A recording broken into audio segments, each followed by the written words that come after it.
আমার বাপ আজকে একটা কাঁঠাল আনছে। তো প্রথমে দেখছি কয়েকটা চাল্লা কাঁঠাল, মানে শক্ত কাঁঠাল বলেছে এটাকে। তা আমি তো দেখে খুবই অবাক। আমি ভাই আবার ওই কালা টাল্লা কাঁঠাল খাই না।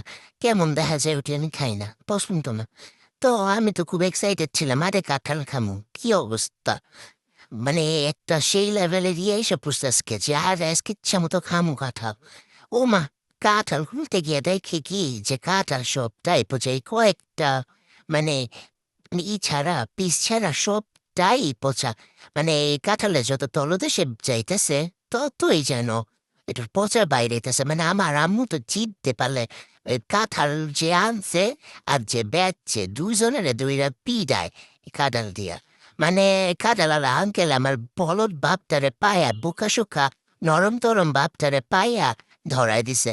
আর আমার বাপেও এমন একটা মানুষ যে যদি কয় ভাই ভাই এটাই ভালা এটাই ভালা, হ্যাঁ ওটা লিয়েই আয় ফুরবো। মানে হ্যাঁ যাচাই করতো না এটা ভালা না খারাপ। আমার আম্মু দেন কি রাগটা উঠতে। হ্যাঁ যদি এখন পারতো এ কাঁঠালটা দুজনের বহায়া গিলাইতো। দেখেন পুরাটা কাঁঠালি পচা, বিচি যে নিব বিচিও পায় না একটা। মানে আমার মার রাগের ঠেলায় কাঁঠাল কুড়াল, মানে আমি কিসে আসছে আজকে। আজকে এই মহিলা পুরাই গেছে পাগলে। হ্যাঁ সামনে বেশিক্ষণ থান যেত না। যদি থাকি এই কাঁঠালের লগে লগে না জানা আমারও তেরা দেয়। আমার বাপে তো সামনে আসিল না, যদি এই যে মোচাটার মতো আমার বাপটার নালে আজকে দর তোর বেড়াছে আসতো।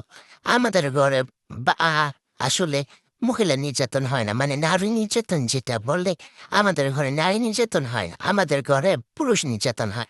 ভাগ্যিস কোনো পুরুষ নির্যাতনের আইন নেই গা। যদি পুরুষ নির্যাতনের কোনো আইন থাকতো তাহলে আমি আর আমার মা এতক্ষণে জেলে থাকতাম। মানে আমি আর আমার মা আমার বাপের যেই আর নির্যাতন করি, মানে শারীরিক নির্যাতন না করি, মানসিক যে টর্চার আমগো দুই মহিলা দ্বারা আমার বাপে হয়। মানে আমরা এতদিনে কতবার যে মানে ফাঁসির দড়িতে ঝুলতাম, এরা শুধু আল্লাহ জানে। এই যে কাটাল রাঁধছে বেটারে কি দোষ কম, তারপরও বেটারে ধুইয়া দিছে আমার মায়ের পুরা আজকে।